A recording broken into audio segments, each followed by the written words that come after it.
Before Mrs. Thatcher was elected leader of the Conservative Party, she had hardly travelled overseas, let alone expressed enthusiasm for foreign affairs. In contrast, by the time she left office, the Prime Minister had secured herself a place in the pantheon of great international leaders and almost single-handedly restored Britain's standing in the world. It was an exceptional achievement, and one that would see her favourable reputation abroad at times very much at odds with her ratings at home. But how did the daughter of a provincial councillor become a dominant player on the world stage?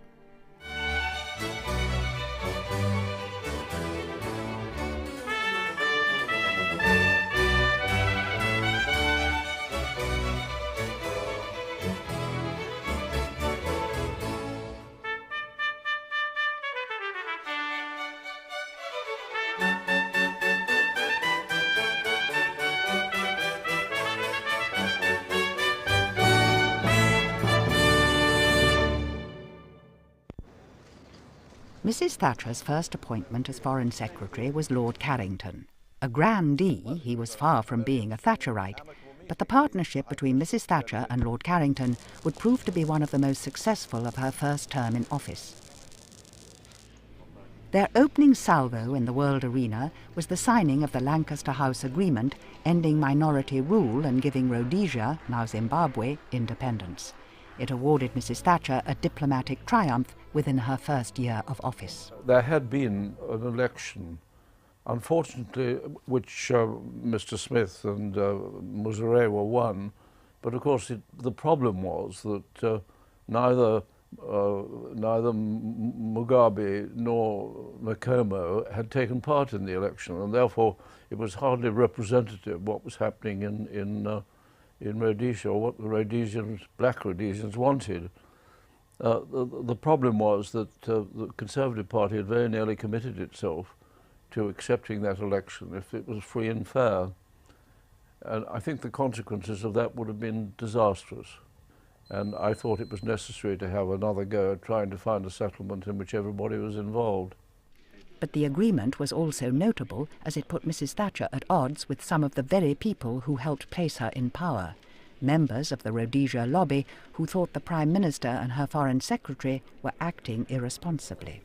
The right wing of the Conservative Party, which was the sort of, in a way, the sort of rump of the Suez group, who were much the same thing, were extremely against what I was trying to do and what the government were trying to do. And at a Tory party conference in Blackpool, I remember that Julian Amery, who's an old friend of mine, had arranged for Hang Carrington banners to be put all around the hall of Blackpool, which was slightly putting off, but I got, I won quite easily. Throughout her premiership, Africa and its politics would prove a diplomatic thorn in Mrs. Thatcher's side.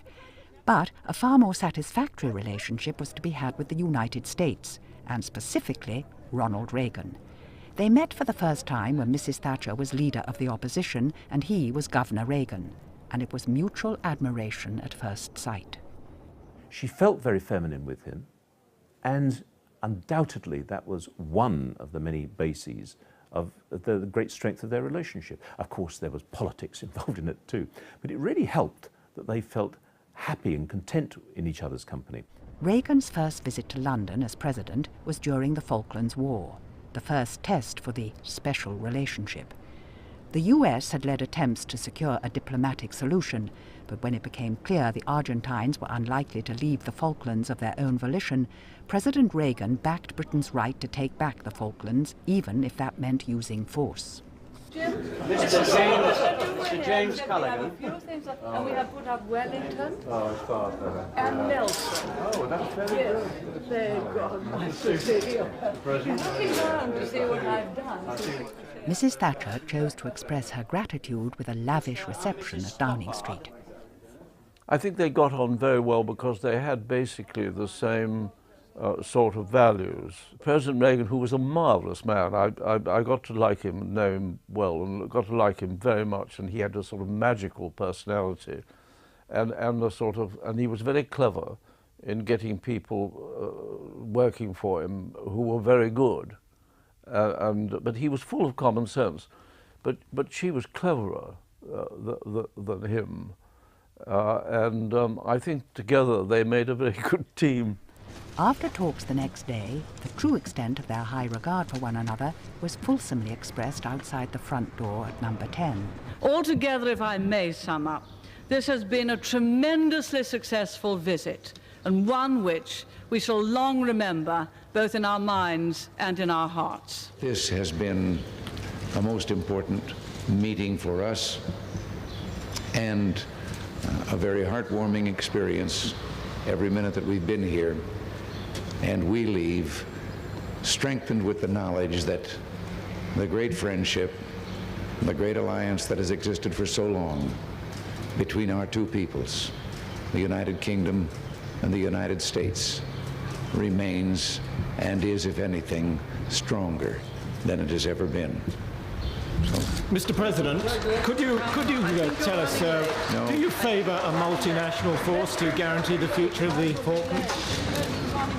She regarded Reagan as a very promising ruler, but in constant need of a little bit of guidance, you know, which had to be tactfully done. And she got this worked out very well, and he got it worked out very well. I mean, he smiled at her a bit, you know, he joked about her a bit, but nevertheless he respected her greatly, and it was a very good relationship.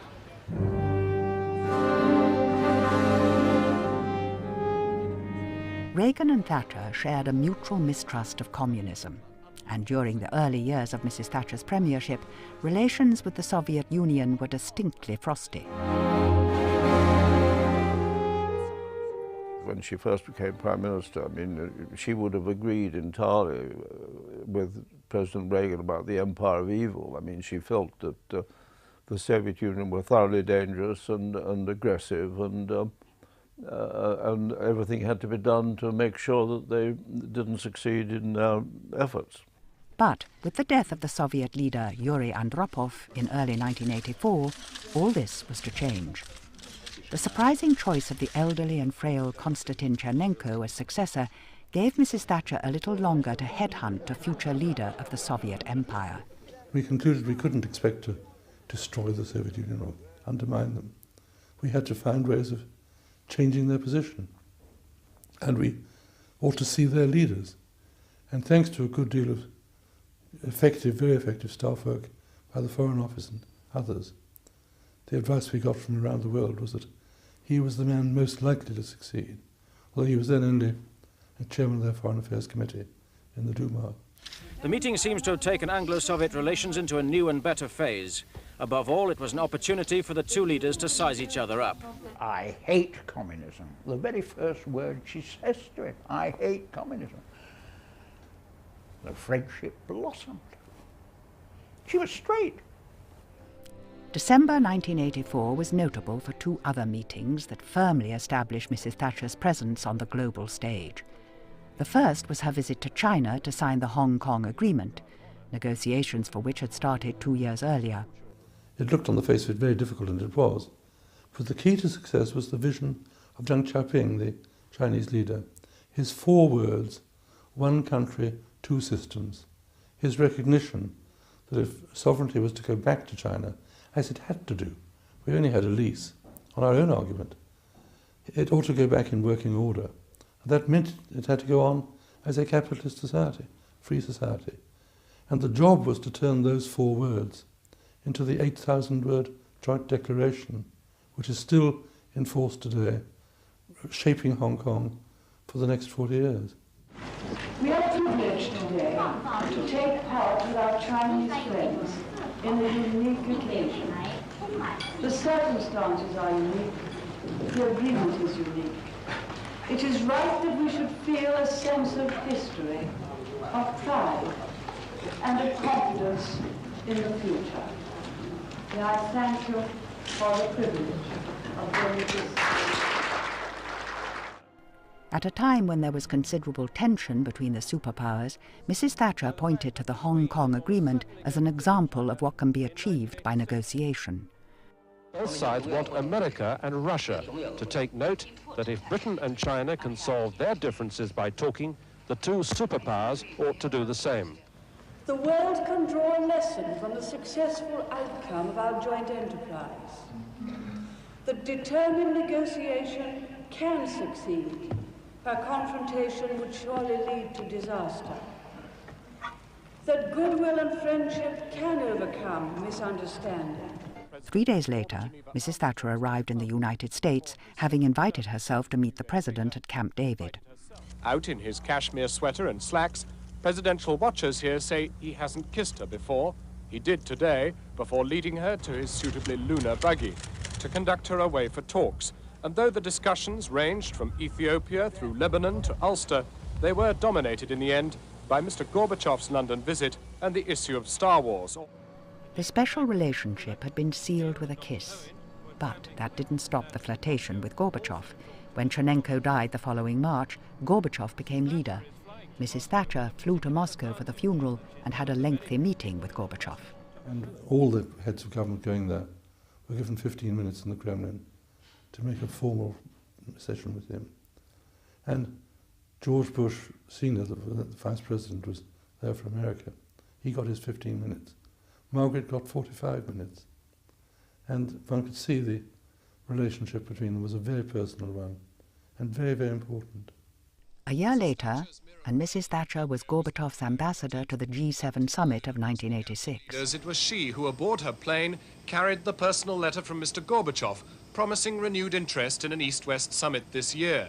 The trust displayed in her by the Russian leader was matched by the praise of the US president.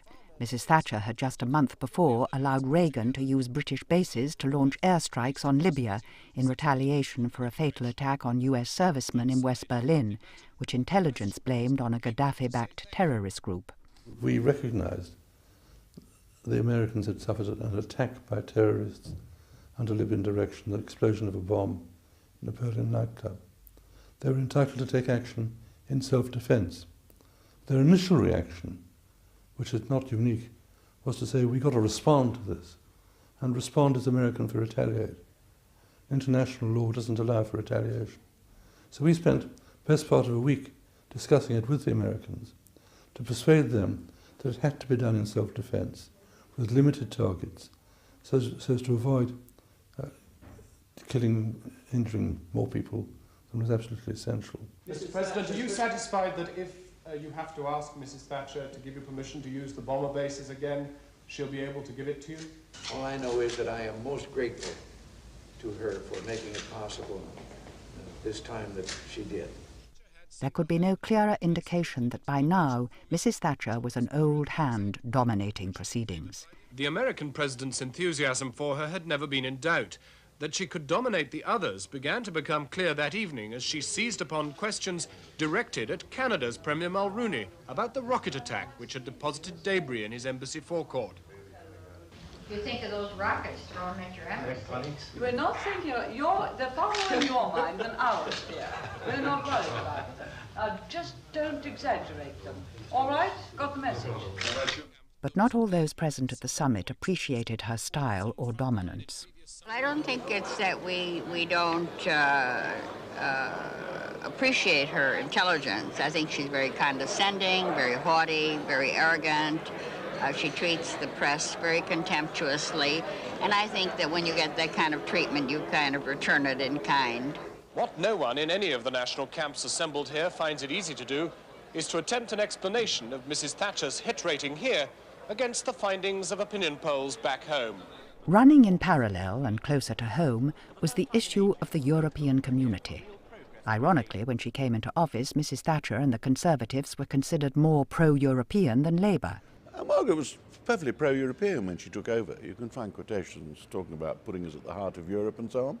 She had spoken up in favour of membership, both in government and opposition before. She campaigned in favour of membership. In Wilson's referendum, she formed a very pro-European government, and we pursued very pro-European policies. Mrs. Thatcher was all in favour of greater European cooperation, but she made it clear from the start she was determined to reduce the size of the British contribution to community funds.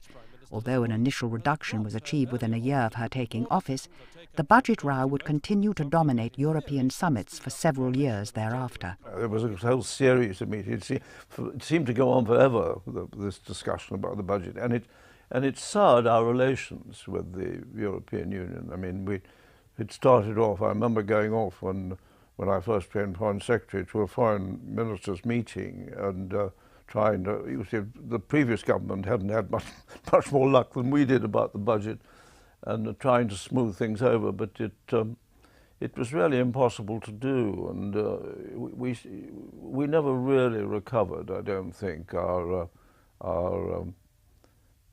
collaboration with Europe at the time as a result of this, but it was, I think, inevitable. A deal was finally secured at Fontainebleau in June 1984. Is this the best deal you think you could have got? Yes, I think it is a good settlement for Britain, better than I had hoped to come away with today from Fontainebleau. I could always have hoped for a bigger percentage. One can always do that, but all things considered, it's very reasonable, and I think it's very good coming at the present time. We could do with some good news, and it just shows that when the only weapon is persuasion, when the only thing you can do is get together, that politicians can get together, can negotiate, can agree. It would be nice if other people would take the hint. I was actually with her as Foreign Secretary in 1984 at Fontainebleau when we did get the result.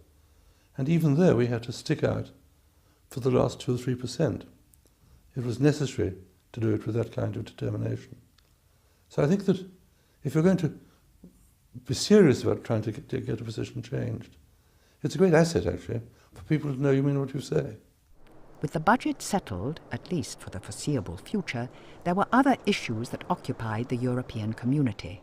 Enlargement and moves towards closer integration in a form termed the single market. She signed the Single European Act, for which she is totally maligned today. Why? Because she joined the common market. She thought she'd joined the common market. And she signed the Single European Act with all kinds of opt-outs, which are now described as red lines,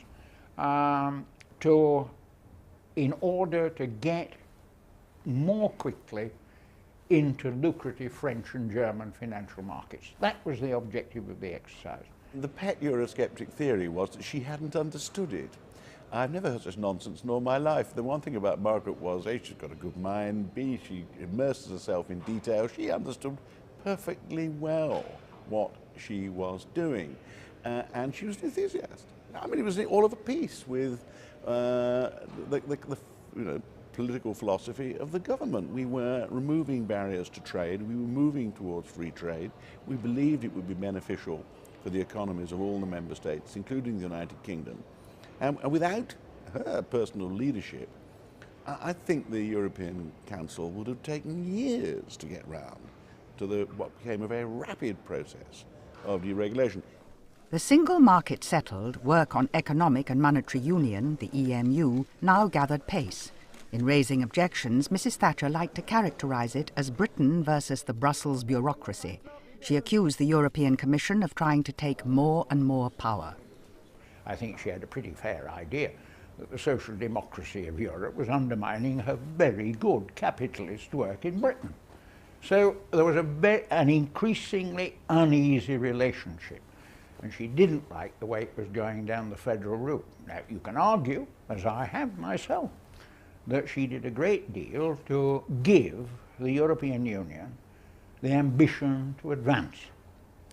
The only trouble was it went down the wrong route from her point of view, towards federalism, rather than towards a much looser collection of nations trading and cooperating freely with each other, but not being run from Brussels in a federal manner. If disharmony characterised Mrs. Thatcher's dealings with European leaders, she thought herself by contrast very much in tune with the American and Soviet heads of state.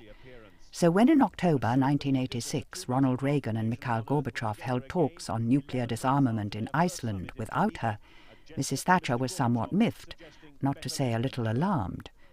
Reagan's own Secretary of State was concerned as well, because he looked as though he was going to sell the shop, as it were, without having got proper agreement on the very difficult details that had to be hammered out.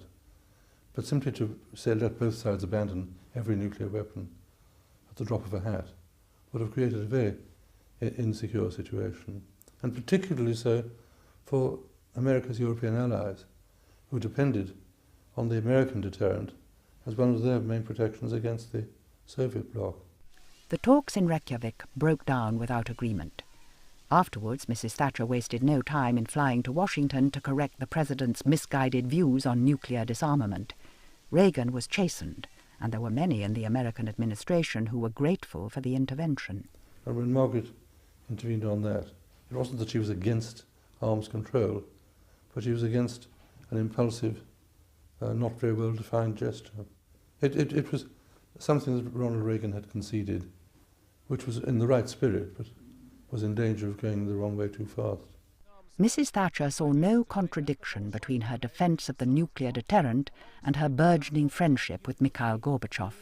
She saw them rather as two sides of the same coin, keeping the Russian bear in check while encouraging it to open up and do business with the West. Naturally, when she was invited to visit the Soviet Union in 1987, she leapt at the chance. It was the first visit by a British Prime Minister for a very, very long time, and it was taking advantage of the good personal relationship. And she had the great advantage of being a woman, because she was instantly recognisable. So that going around Moscow or wherever in a large Soviet-style car, she could be seen, people recognised her, they waved at her, and she stopped the car and got out and went over to talk to people and things. They were delighted to have her around as a symbol of an opening up, if you like. Back in the West, Ronald Reagan seemed finally to forget his non-nuclear aberration, and in early 1988 returned to NATO to fully endorse its latest agreement on weapons, although he seemed a little vague on the detail. Haven't seen it yet. Yeah, we saw it last night. Oh, no problems. That's very good. Yes, very good. No problem. Chief of Staff Howard Baker prompting a sudden recollection, but very good was a sentiment Mrs. Thatcher agreed with. Not all within NATO were quite so keen. Germany particularly was reluctant to agree on the modernisation of nuclear weapons, a position about which Mrs. Thatcher had strong views. There's no possibility of clearing the planet of nuclear weapons by the year 2000, nor in the end at all, because after all, 2 world wars have shown us that conventional weapons are not enough to deter war. And if we want a war-free Europe, then we must continue to have a nuclear deterrent. If you're to deter war, if you're to have an effective alliance, you don't do it with obsolete weapons. Therefore, you have to modernize. That is not in doubt. They all believe it. Some of them are really rather shy in saying it as openly as we are. It's not in the declaration in quite the way that you've been putting it, though, Prime Minister. It does not use the word modernize, and it actually uses this phrase, keep up to date where necessary, which surely is open to all sorts of interpretations. Of course it isn't. But you're splitting hairs. This is ridiculous. These weapons will continue to be kept up to date because the whole policy of the alliance is a sure defense, deterrence sufficient to deter any aggressor. Do you understand the misgivings that the Germans express about being left as the only obvious battlefield in which these modernized battlefield nuclear weapons might be used? If you're on the front line, then if they cross that front line, of course you would be the first victim unless you won every battle. So it's bad luck being German, in a sense. No. Look at history. You can't deny history. You can't deny that it was Hitler that created the last World War and who had to be defeated, and the German freedom started the day the West won. They know that.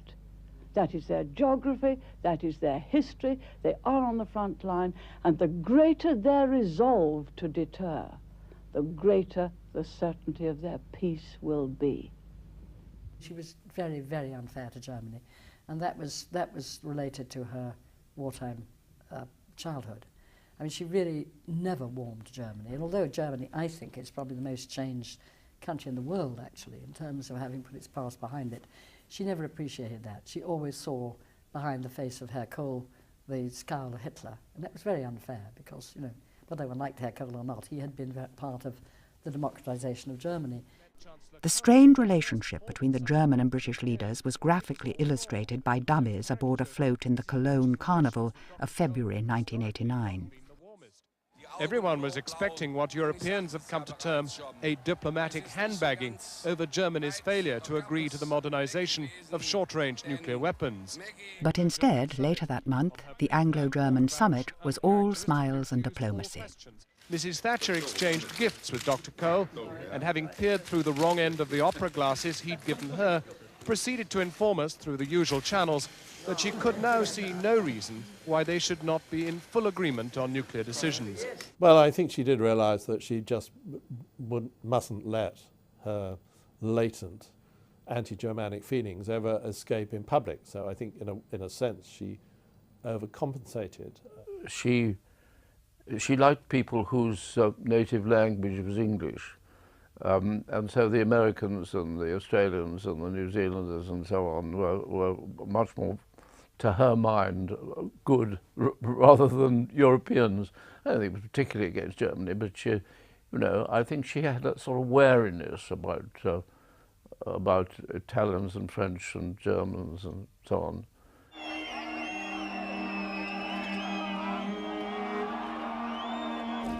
Nine months later, East Germany announced the opening of its border with the West. On the 10th of November, the Berlin Wall started to fall. The demise of communism in East Germany was not an isolated event. 1989 was the year the Eastern Bloc began falling apart. From Poland to Romania, communism collapsed.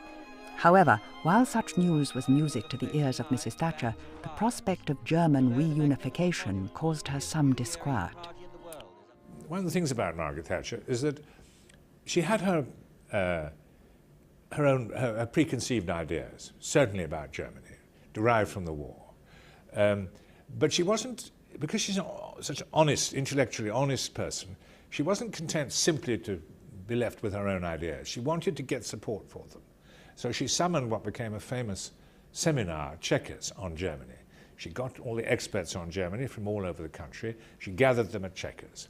And she expected them, and she led them in this direction, to say that German unity would be a disaster and that the worst side of the German character would come out. And they didn't. And the seminar became a disappointment for her. But it was interesting that she felt the need for it. That is the intellectual honesty in her. She was always trying to buttress her own ideas with outside opinion. 1989 also witnessed the first visit by Mikhail Gorbachev to Downing Street, and 2 months later the first visit by a new American president, George Bush. Both occasions were marked by warm words and even humour. Mrs. Thatcher said that we talked for 2.5 hours. Я должен опровергнуть и сказать, что мы беседовали с 10 часов, не прерываясь, даже тогда, когда шел завтрак. But I must deny that. I must say that we began talking at 10 a.m. and then we continued until this very moment without even breaking up for lunch, breaking our conversation for lunch. Это небольшое уточнение. And that's just a small precision. Prime Minister, my sincere thanks to you for a very encouraging and frank exchange that we had. It's only with friends that you can take off the gloves and talk from the heart. And I felt that I was with a friend today, and I can assure the people in the United Kingdom that from our side of the Atlantic, this relationship is strong and will continue to be. If Mrs. Thatcher regretted the loss of Ronald Reagan, she did her very best not to show it. It became, in effect, a special family party celebrating a special family-style relationship. Well, Mrs. Thatcher was used to her relationship with Reagan. Along came Bush, whom she didn't particularly know. He was a very nice man, very, very competent and so on, no doubt about it, but she hadn't got that relationship. And then he strongly supported the unification of Germany and resisted her sort of warnings about it. And so it wasn't the same, but she learned. The next year, Mrs. Thatcher paid a return visit to Moscow. By now, Anglo-Soviet relations were at their height.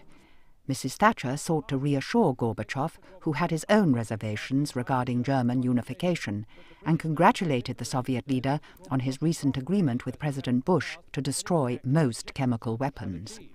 And it was a tremendous achievement to sign those two agreements, both the START and the chemical weapons. As to what was happening on Russia's domestic front, Mrs. Thatcher could only find praise. Yes, well, some things might go wrong, but I don't think they'll all go wrong. And if they might go wrong, then I think that what he deserves from us is support in this tremendous thing that he's doing, which is the most exciting thing in this half-century. It's most exciting. It's not a thing you want to say, but won't this, that, and the other go wrong? It's a thing which you want to say, well, some things will go wrong, but let's see that we get through and win through. They had a very good relationship, undoubtedly, but his situation was so different from hers that although certainly he may have been encouraged to think, I'm sure he was encouraged to think that there was a real possibility of it coming together with the West. But I think the key things, which are perestroika and glasnost, were not largely influenced by Mrs. Thatcher. What is certainly true is that Mrs. Thatcher, in her premiership, became a figure of magnetic influence throughout the whole of Eastern Europe and Russia, because they saw her as being the apostle of capitalism. And in that sense, she was tremendously influential as a figure around which public opinion gathered. But I'm not sure that one could describe her as being, in a sense, the author of his policies. I think he was the author of his own policies. Unbeknown then to Mrs. Thatcher, this would be her last visit as Prime Minister to Russia. The storm clouds foretelling her departure from office were gathering. But there was still time to settle a diplomatic score and influence the course of someone else's war.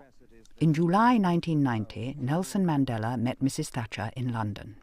Throughout her years as Prime Minister, Mrs. Thatcher had been at odds with those Commonwealth countries who wanted tough sanctions imposed on the apartheid government of South Africa. She did claim to put pressure on the South African government to release Nelson Mandela from prison, but she didn't believe sanctions worked. She is an enemy of apartheid. Our differences are in regard to the methods of inducing the government to dismantle apartheid. And as I say, I regard this meeting as being productive, and I come away full of strength and hope. She didn't really resonate with the feelings about, as it were, racial oppression. I won't say, there's no evidence that she's a racist, but I don't think there's any evidence either that her natural sympathies lay with liberation movements. They clearly didn't. And I don't think she probably thought of the Commonwealth as being more than a lovely ornament for the Queen in a way. I mean, not as something that was central to her politics. Whether the South African government was swayed in its decision to release Mandela by Mrs. Thatcher is unclear, but on an event 1 month later, she is said to have had a direct influence. When the president of Iraq, Saddam Hussein, invaded Kuwait and declared it an Iraqi territory, Mrs. Thatcher was in Aspen, Colorado at a gathering with President Bush. I don't think she made American policy, but I think she brought forward the moment when Bush said this aggression of Iraq against Kuwait must not stand. She was on the telephone to me often from Aspen. She was frightfully cross. She was stuck there when she should be back in England. But actually, there at that time, I think she did a very good job. 3 months later, Mrs. Thatcher would leave office. Her dance upon the stage of international politics would be over. There had, of course, been other foreign issues with which she was concerned during her 11 years in power. Working with her foreign secretaries, she had, for example, led peace talks in Cambodia and between Zimbabwe and Mozambique.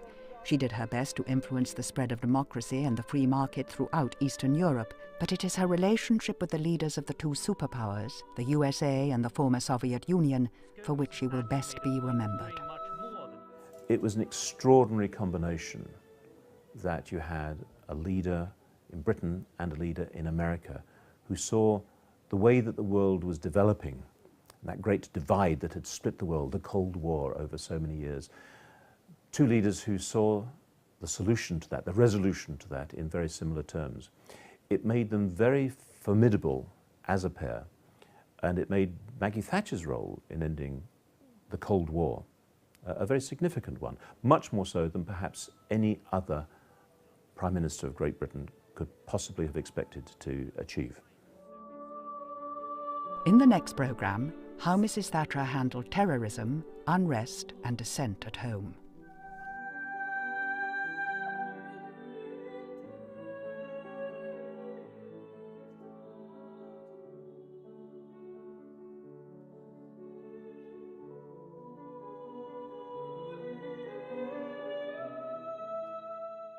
You can order Margaret Thatcher a tribute in words and pictures for the special half-price fee of £10. Call Telegraph Books on 0870 155 7222 or order online at www.books.telegraph.co.uk.